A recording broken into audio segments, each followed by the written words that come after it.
the higher you go on the org chart, the more important it is that leaders are leading from a mindset of I work for you, not you work for me.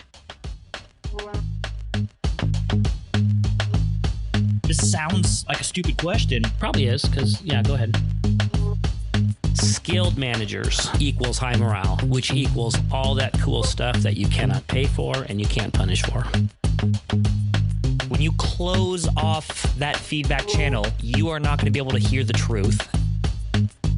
In the first microseconds, your brain can't tell the difference between physical danger and what we call social danger.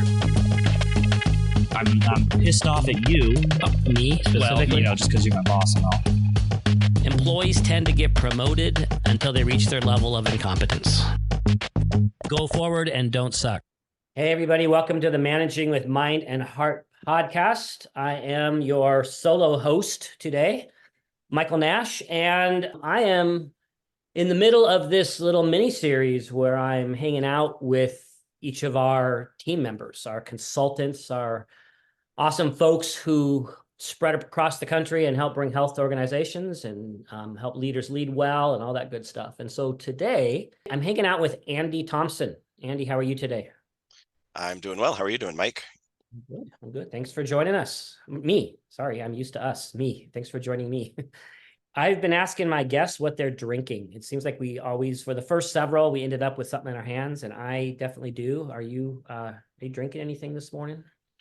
I am keeping it pretty.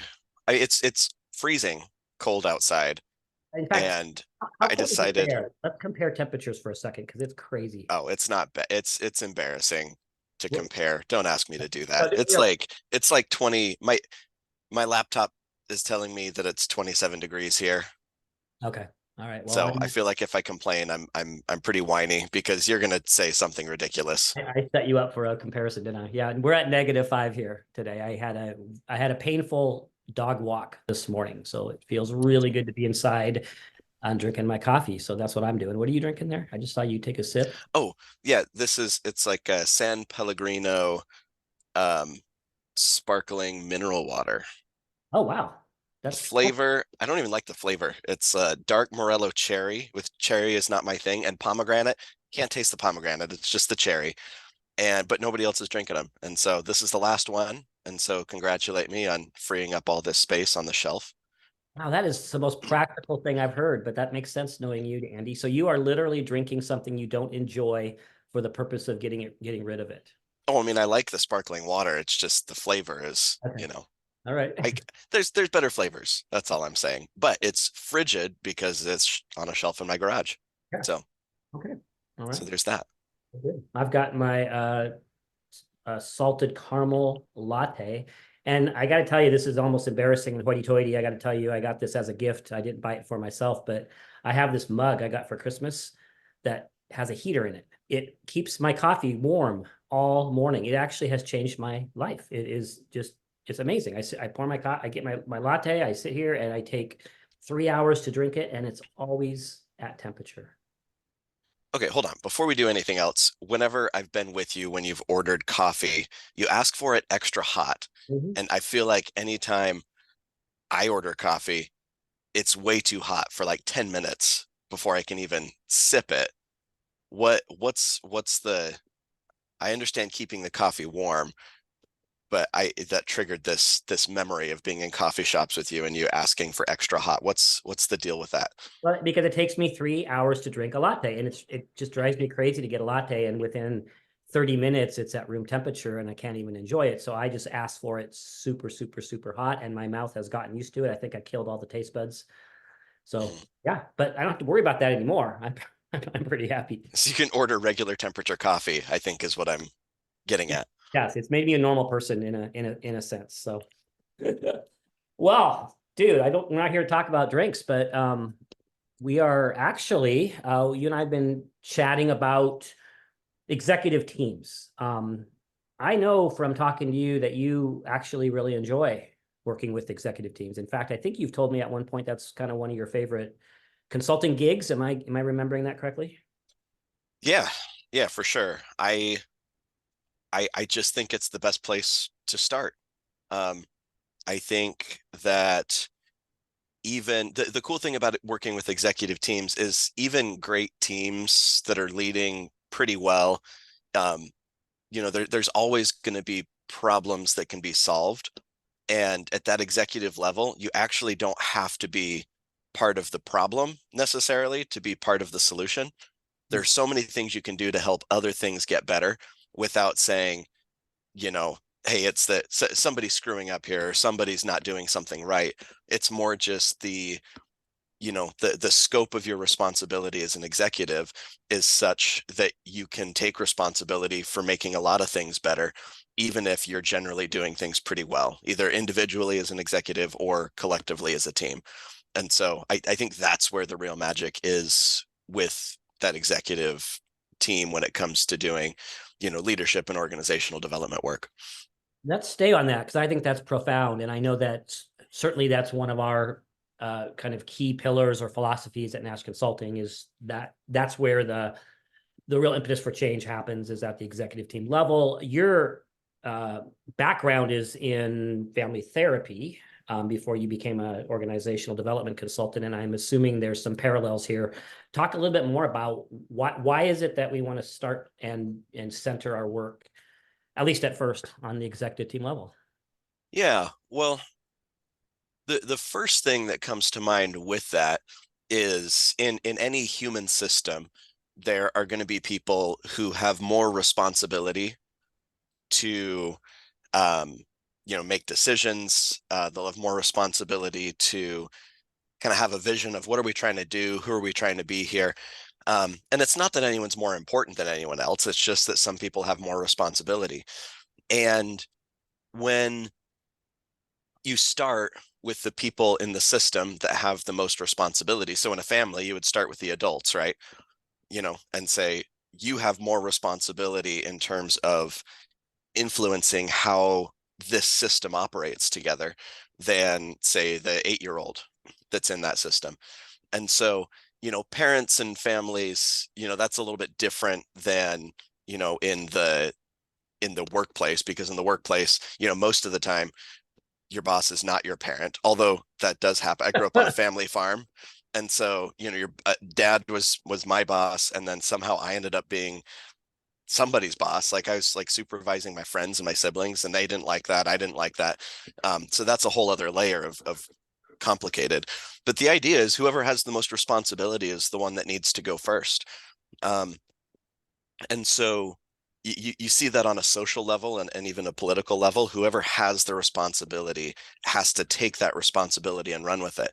And so the way I see that applying in workplaces is a pretty clear parallel to draw, saying that executive teams have that level of responsibility that says they need to go first. And if they're asking everybody else to act a certain way or to engage in a certain thing, they better be doing it first. I don't know if you've ever dealt with kids, Mike. You, but they're pretty keen on the discrepancy between what you say and what you do from a really early age. Really keen on what appears fair and what's not.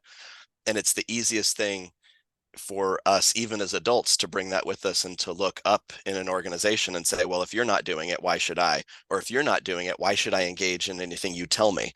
And so again, if executive teams are not taking that responsibility really openly and visibly, then it's really tough for people to follow, because we're so keen on that gap between what you say and what you do, or what you say and what you ask me to do.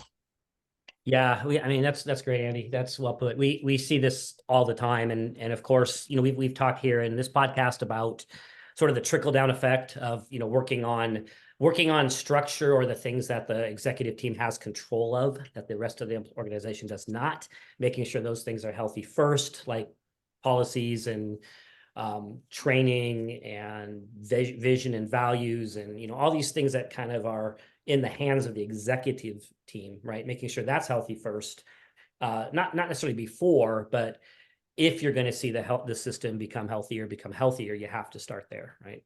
That's what you're saying. Yeah, yeah, for sure.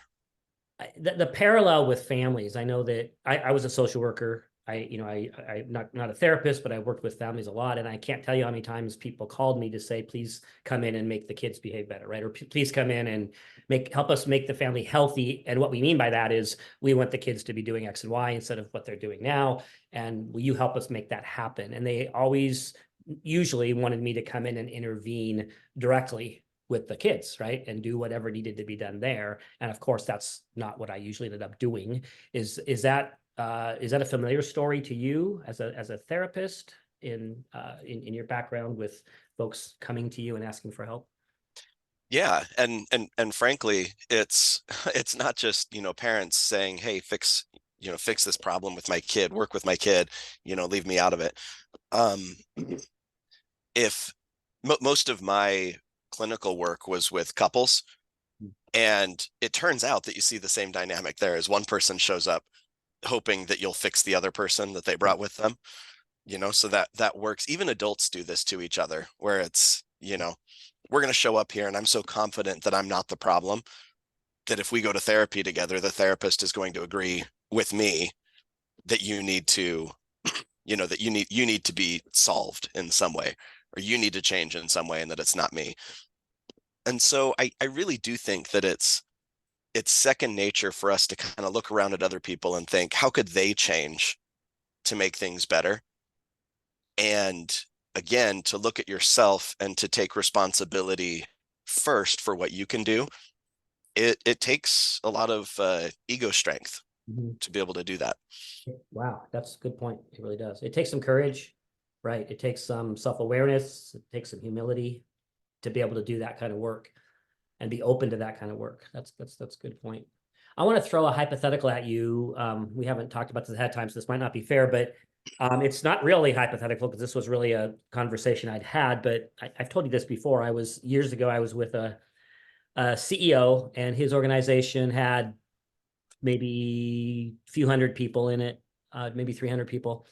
But he said to me, as we were talking about working together, he said something like, I just don't understand it. We basically 80% or so of our employees are negative and entitled and don't really want to work hard and apathetic. And it's just widespread throughout my organization. And his implication as we talked, and I think he even said something to the effect of like, that's how people are nowadays, or that's who ended up working here, or maybe that's the kind of people who live in this city. I don't know what it was, but certainly it was not about what was happening in the organization. And at least according to him, and my question for you is, if you had that conversation, what would you be interested in exploring, and where would you be interested in looking, and what rocks would you want to turn over and look underneath in that organization to help sort of diagnose why most people who work there are negative and entitled and apathetic? Yeah, well, this is an interesting question, because I mean, I hear a version of this from executive leadership all the time, where they'll complain about the kinds of people they have to work with, so to speak. A lot of times it's, they'll use words like, oh, people we are able to hire these days, they're all entitled or this or that or whatever, and it's just how it is. I mean, if one of the places I start with that is with this idea that you don't just have to manage reality from your perspective. You have to manage from a perspective of not just how you see things, but the experience that other people say they're having. You actually do have to manage other people's perceptions. And so if people are, generally speaking, really negative in the organization and complaining about things, you can say, well, they're wrong to complain about that, and so I'm not going to address it or do anything about it. But the reality is, these are the people that are working for you. And if they're having a negative experience, it doesn't mean you have to go and say, like, we've done something horribly wrong. But that is the reality of the experience people are having, and you should probably go look into it. I think for me, a good place to start is, why are we dismissing this, rather than looking at it as information that could help us make things better. I think we get so hung up on the way we want things to be, or the way we think people should be, that we forget to just take their reality and say, well, that is their reality. and how can I interact with that in a way that maybe gets us collectively where we want to go and also maybe improves your experience along the way. I think you have to have the again, the courage and the ego strength and the confidence to engage with that, even when it's really annoying for you to do. And especially when you're really busy, it's the last thing you want to do is go and try to engage with someone you see as negative, or to try to fix a negativity problem that's really obnoxious to you. And so that sometimes is a place that you have to start. Well, and I like what you said about looking at that as information, right? That's and just before that, you were talking about having the courage to do that, right? So that this would take a fair amount of willingness and humility and courage to say, okay, so there's a common denominator here, which is possibly the organization, right? It's probably not a coincidence that we got all the negative people in the city who come work here. So what are they telling us? What's true? What's the data pointing to? Which is most likely going to point back to our point, I guess, to something or some things that the executive team might have some control over, right? Might have some influence on, which seems like it always comes back to, is that fair to say? Back to the top? At least we have to look there first. Yeah, I think it does. So if you look at, I always like the end of the year reports that you get from organizations like Gallup. Um, really good at capturing trends in large data of what are we seeing happen. And one of the things we saw happen last year is um, highest levels of stress that we've ever seen. Managers are super stressed. Most managers are saying things like, we're being asked to do more work with less resources, Oh, and our teams are also being restructured. And so, you look at the position that puts managers in and how stressed they in reality are. You take that kind of reality, and then as I've talked with people about this kind of data, especially executive leaders, they'll say things like, oh, people have been saying that for years. We're being asked to do more with less, and everybody's stressed, and they sort of dismiss it. And I think it's a missed opportunity to just take it and write it off as, oh, people have been saying that for years. Because what's really happening in the world and what's really happening at work is something that's pretty concerning. And so if executive leaders are looking at their managers and saying, hey, stop complaining, people have been saying that for ages, rather than listening and empathizing. And even if you can't solve the problem, just showing people that you see it and that you understand it and that you appreciate the effort that they're giving to manage it and to get through it, even that empathy goes a long way. Whereas if you just ignore it, then you're missing a huge opportunity to connect with people, to engage people. And it has to be executives that are seeing that. Executives can't afford to just dismiss the stress that everybody's experiencing right now. that's really good. In fact, that's a bit of a segue, Andy, because really what I wanted to ask you was, if you only had a few items to share today, what would be some of the big bang for the buck things that executive teams could do or maybe avoid doing to help their organizations be as healthy as possible? And you just landed on one that I guess I'd like to take a few minutes on, which is really asking and listening and empathy and just being in that space where the people who work for you actually can see with their own eyes and hear with their own ears that you care, that you want to know, that you value our opinion. I mean, isn't that where it starts? Yeah, yeah, it is. And it's, if there were a couple of things that executives could do with that, it would be, first of all, is you have to take care of yourself. I mean, I don't know a lot of boards or shareholder groups that are, doing a really good job of taking care of their executive team's stress and taking care of them personally and emotionally.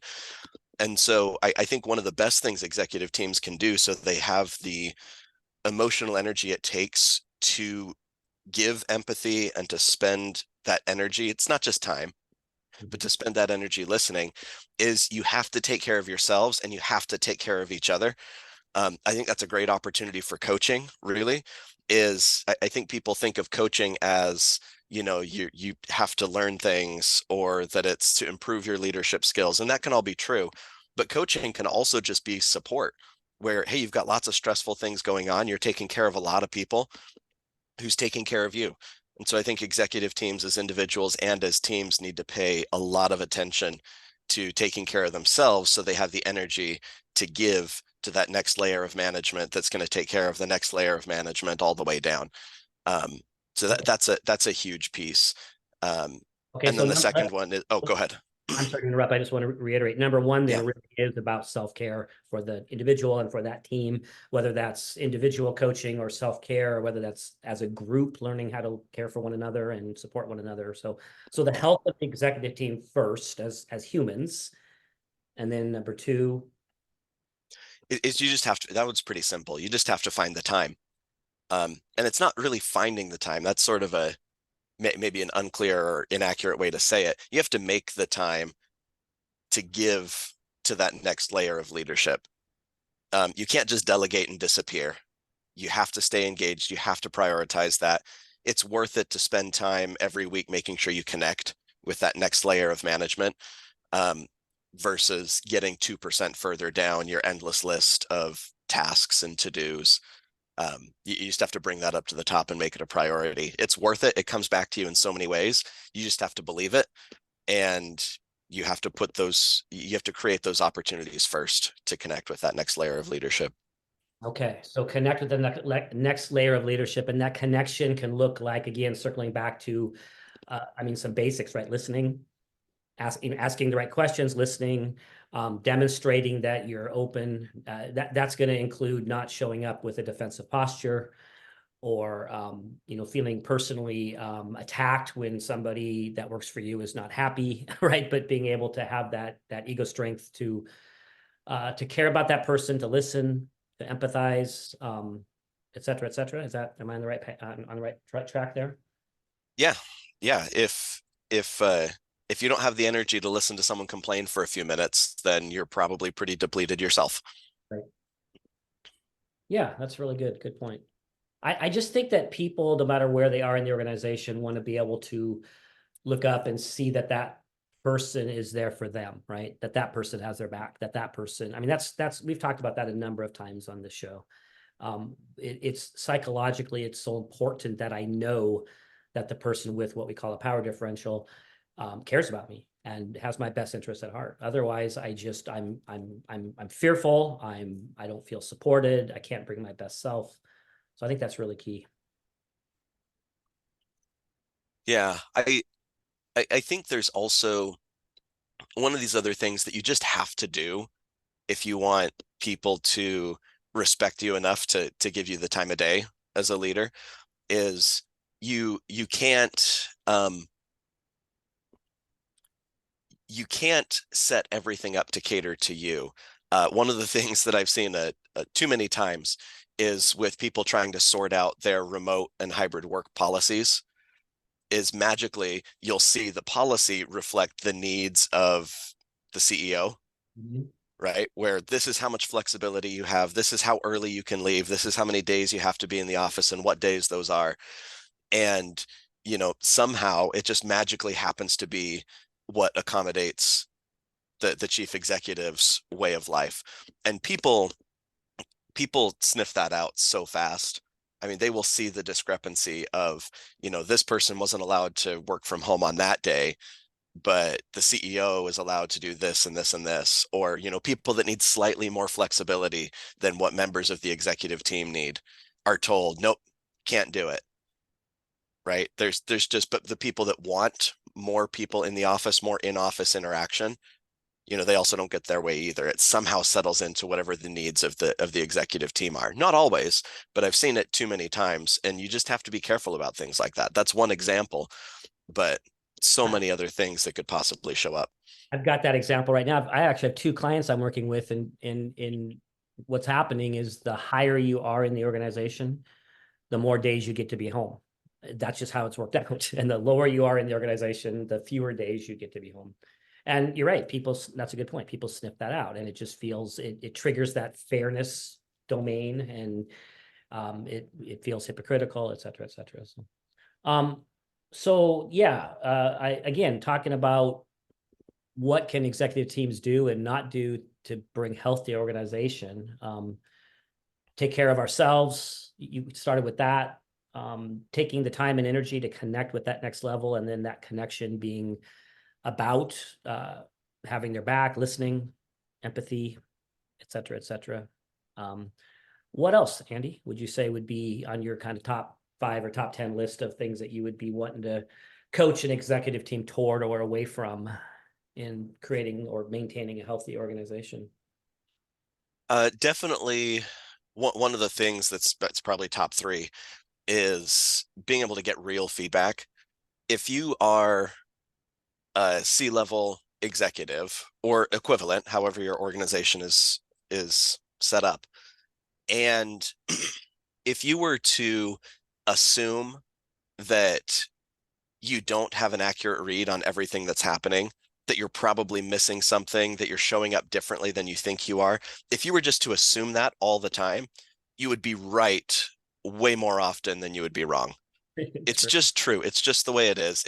Yes, approachability matters, but I've seen some of the best, most approachable, most engaged leaders at that executive level. Um, I've seen so many get a little overconfident that because they're approachable, because people tend to like communicating with and talking with them, that they think they have an accurate read on things. And it's safer to assume that you're missing something. And so you've got to build really good feedback loops that are designed to get the stuff that's hard for you to get in whatever you're doing currently. That's gold, what you just said, Andy. I have seen that for 30 years. And in fact, I mean, I don't want to reiterate everything you just said, but it's so often that leader who really does show up well. I mean, positively. People like her or him and think they're great, and it's all good. And you're right. I think that they're sort of they're tricked in a sense into believing that because we have good relationships, or it appears that everyone likes me, they're telling me the truth, right? They'll let me know if there's an issue or a problem, and it doesn't happen, and for lots of reasons. It's the power differential. It's for very many reasons. We're not going to necessarily tell the truth or approach somebody who's approachable with the right information. And so I think that's really good, finding ways to ask for feedback in a way that communicates that you really do want to know, that you're interested, not just to check a box, but because you really want to continue, you want to make things better. Yeah, that's really good.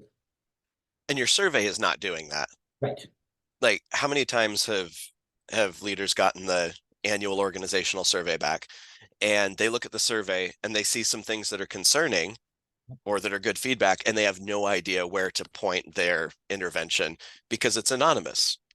I mean, there is no substitute for non-anonymous. What's non-anonymous? There's got to be a better word for that. Yeah. Non-anonymous, Transparent, parent, straightforward, open. identity attached, whatever Yeah. we want to Right. say. Right. Talk to Feedback. real people. There's no substitute for it at all. And I I would say one of the big things I've seen is that we put too much emphasis on just volunteering feedback. When we talk about, say, a culture of feedback, that it would be, hey, if you have an issue with someone, go talk to them. Mhm. But the reality is that even with our peers, even if you take the power differential out of it, most of us as human beings don't just go around volunteering what we think of other people without being asked. It's just not a thing that we do. And so one of the best things you can do that's pretty simple is just to focus on a culture of asking for feedback rather than a culture of volunteering it without being asked. Now, you don't always know what to ask, but if you ask specific questions, not just, hey, are there things I could be doing better? But if you ask a specific question like, hey, things felt a little weird in our last executive team meeting. I thought it might be because I said this or that or whatever. Can you give me some insight? Am I making this up in my head, or am I seeing something that's real? And if so, what's the reaction that I might be missing here? Asking something really specific like that, I think opens the doors for a level of feedback that you're just not going to get if you wait for people to volunteer it, even if you're super approachable. Well, I'd like to improve communication in our organization, for example. Hey, would you tell me what you're experiencing at this organization in terms of communication? What's working for you? What's not working for you? What would you change if you could change it? That kind of thing, right? Where you're just being really, you're asking directly, you're asking for specific information as opposed to how are we doing? and then you're listening. And yeah, that's so important. I really like that. So a culture where we ask for feedback. I think that's really good. You mentioned anonymity too, and I sometimes I think that organizations overemphasize anonymity am I saying that word right? I think Anonymity. so. Anonymity. Yeah. You're really getting the T in there, I almost always say it wrong, and I'm embarrassed. which depending on which state you go to, T's may or may not matter, right? Like the word mount, some people say mountain, some Mountain. people just say mountain. Mountain. Wow, that's interesting. So do So you it say might be your T. Not to get us too far off, but okay, well, in any event, it's like, okay, we have to create psychological safety. So there's going to be this anonymous suggestion thing or this anonymous, and I actually think that the more we lean into that sort of anonymity, I think we're almost promoting a lack of psychological safety. Like we're almost saying we don't trust each other here. And so we all have to hide.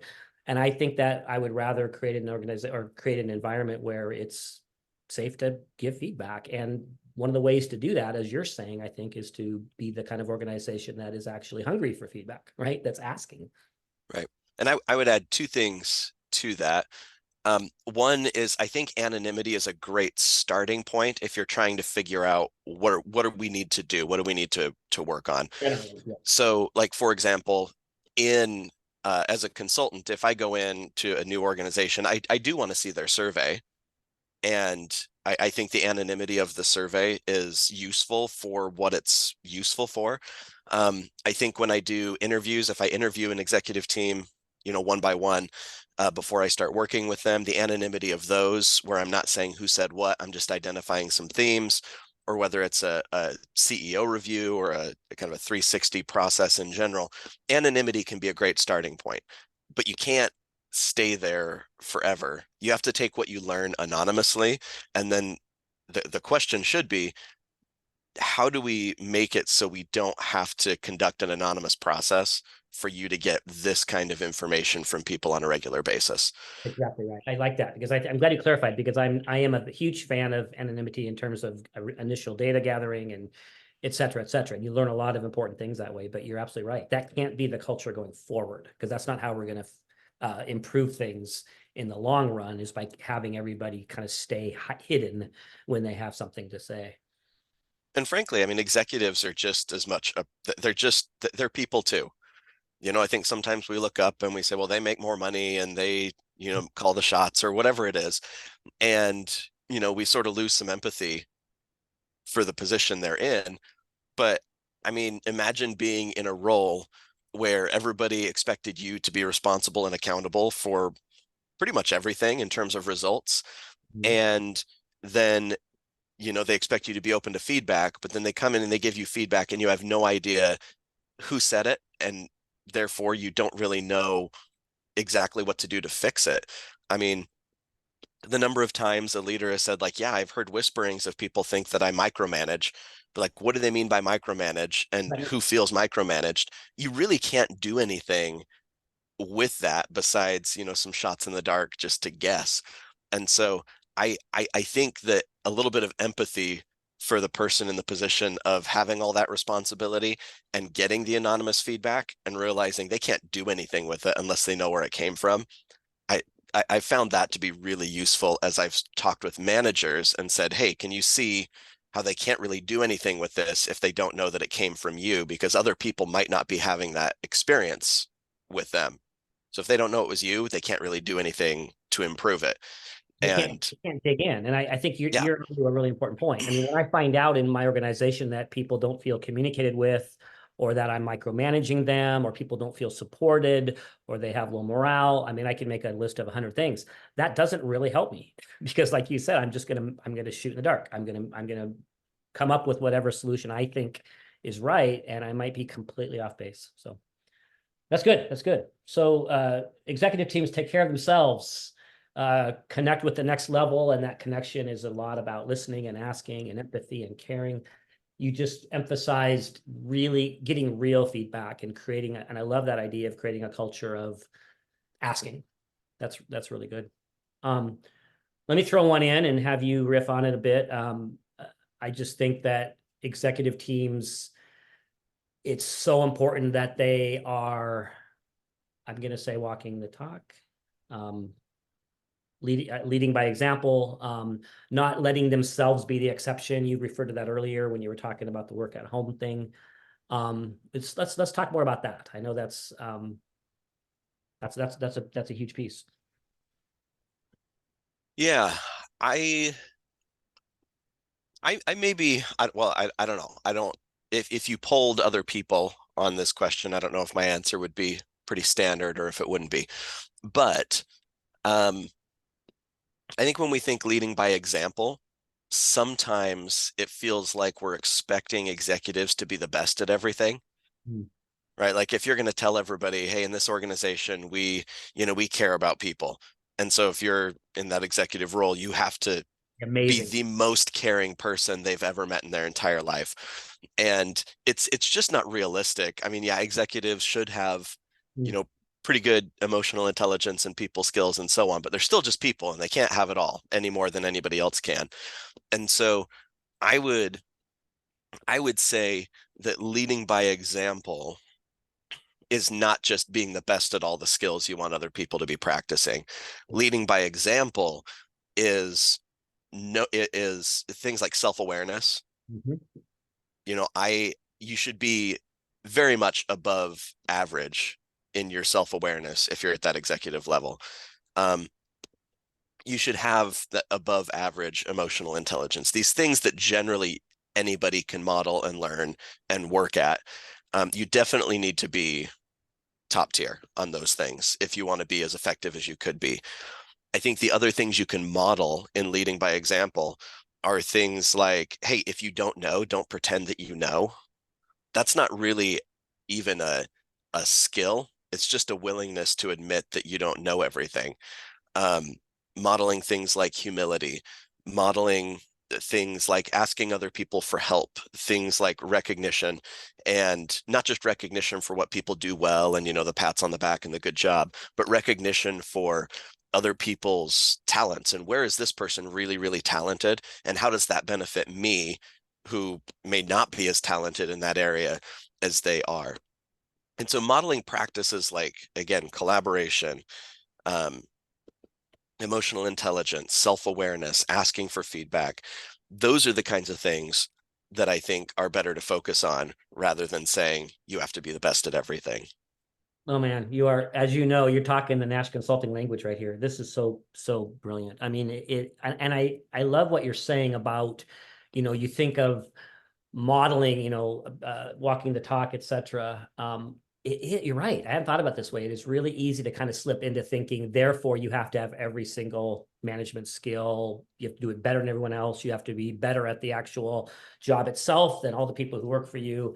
And that's not required, actually. But what is required is something it's deeper, it's more important. It's not unattainable, but it really does have to do with EQ. And everything you just said is about EQ, right? It's about how we show up. It's about how we react, how we respond, how we treat people, self-awareness, et cetera, et cetera. I'm assuming then that as you go back to the beginning, we probably want to have that lens when we're choosing people for executive level work, when we're hiring them, when we're promoting them. We absolutely have to have a lens that's about not just you're the best engineer in the engineering group, but probably more importantly, you are able to you have some people skills. You're able to show up with humility. You're able to apologize. You're able to connect, et cetera, et cetera. Am I on the right track there? Yeah, absolutely. I think obviously technical expertise and competence and knowing what you're doing, you can't be getting an F on that Right. and get by on, emotional intelligence and self-awareness. Um, Nobody will respect you, even if you're the nicest person in the world, if you really suck at the job itself. right. But I'm trying to remember, I wish I could credit the person. I can't remember who said it, but it's something to the effect of A plus people with B minus talent are going to win over A plus talent with C minus, personalities or something like that. When it comes to leadership, and really, and this is kind of true in a lot of roles, is there are so many ways that those people skills and the ability to collaborate and work together are actually more important than having that extra level of talent. You do have to have talent. You do have to have skills. You do have to be competent. Those can't be zero scores. But I would say if you take a group of people who are top tier talent, but are not good at the people skills and working together with each other and communicating, the benefits of their top tier talent diminish so rapidly. You see this in sports. You've seen it in professional basketball in the NBA in the last few seasons. There have been some teams that should have just crushed everybody else just based on the level of talent they had, but they didn't work well together, and that was the problem. And they really struggled. Not only did they not win at all, but they ended up being they ended up being pretty mediocre in terms of performance. And so you've got to be looking at those things when you're choosing people and when you're hiring. That's great. Yeah, good analogy too. Yeah, and so we have that lens in terms of bringing people onto the executive team, and then we continue to grow those skills as a team. I just think that's so important. As a team, individually, through coaching, through training, through whatever, we prioritize these ways of showing up, and in leading our people, listening, asking for feedback, admitting a mistake, asking for help. I mean, this is the kind of stuff that if I'm working for somebody who shows up that way, it's so much more likely that I'm going to trust that person. Much more likely I'm going to be drawn to show up in that same way. I'm gonna have less, maybe less fear, less defensiveness, less concern about my own sort of psychological safety, because you're showing up in a way that allows me to kind of, again, bring my best self. So that's really good. What else would you say about that? Modeling the behavior that we want to see showing up in an organization. Um, credibility is a really important part uh, of making this happen. You can lead with by example and practicing skills and so on, but you also have to practice building credibility with people so that they'll actually see what you're doing and give it some weight. And so in addition to leading by example and walking the talk and doing all of these things, definitely focus on credibility, on building that trust with people. And I think one of the best ways to do that is actually a mindset shift. If there's something you want to do to shift the tone of how you talk or the tone of how you act and how that shows up to people, really shifting a mindset is a great way to do that. And the mindset that I think is really valuable here is the higher you go on the org chart, the more important it is that leaders are leading from a mindset of I work for you, not you work for me, right? That as a leader, yeah, I'm responsible for all this stuff, but I work for you in terms of meeting the needs that you have to get the work done that you're responsible for. This isn't a hierarchy of status where, the higher up I go, the more I get to tell everybody else what to do. It's more the higher up I go, the more responsibility I have to serve the people that I'm leading. And I think that mindset can be a huge shift for people in just the way that they talk, the way they frame their interactions with other people, the way it demonstrates humility. People want to work for a leader who doesn't think that they're better than the people they lead. And That just that mindset gives you the credibility so that when you are doing things to lead by example, people actually pay attention to it and it means something. It has some weight. that just brought me back to a number of organizations I worked with years and years ago, and we were looking at their stated values in a couple different cases. And it was really interesting that they had, in both these organizations I'm thinking of, they had lots of values that had to do with how we show up as an organization outside, right? The way what customers experience from us. But they had nothing about employees and what employees should be experiencing here. And the idea that, for example, one of the organizations ended up including as one of their main values, and I don't remember the exact wording right now, but it was something like, the experience that employees are going to have when they work here. They're going to feel supported. They're going to, et cetera. So I can't remember what the wording was, but it was really cool to see both these organizations kind of realize that they were missing a really important piece, which is what is the experience of the employee? And that is, to me, more I don't want to say more important, maybe I should. I almost said more important than what the customers experience, but that's not really more important.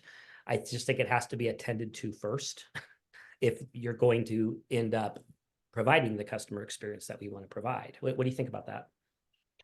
Sure. I think it's, you could look at it as, what's more important, right? The employee experience, customer experience, whatever. But it's really more layered in sequence that um, if the employees that are directly serving your customers are not having a good experience, it's going to be really hard for them to give customers a good experience sustainably. That's true. And so if we take that same principle and we apply it to the employees and say, well, those employees, in order to give customers a good experience, they need to be having a good experience. What gives employees a good experience? Well, it's the majority of that is their experience with their direct manager. And But usually we end it there. And we say, okay, so therefore managers need to take care of employees so employees can take care of our customers. And then we look at a year like this, and you're referencing the numbers I mentioned earlier. Managers are more stressed out than they've ever been. They're struggling. They've got tons of work to do.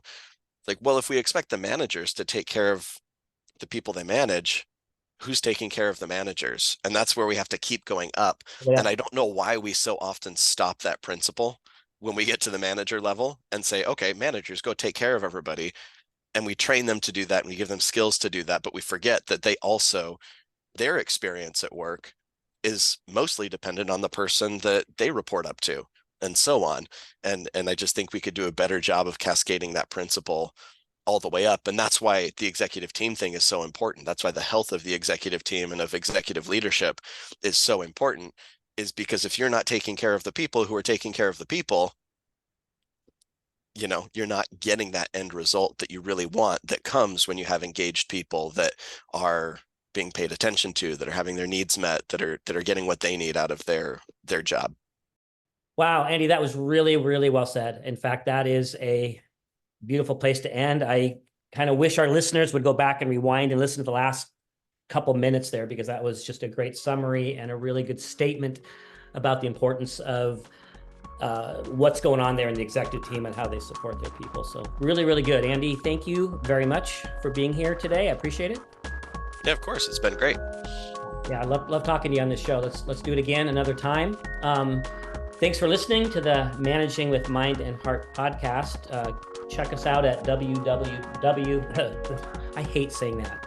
Do you hate saying that? www. Try triple W.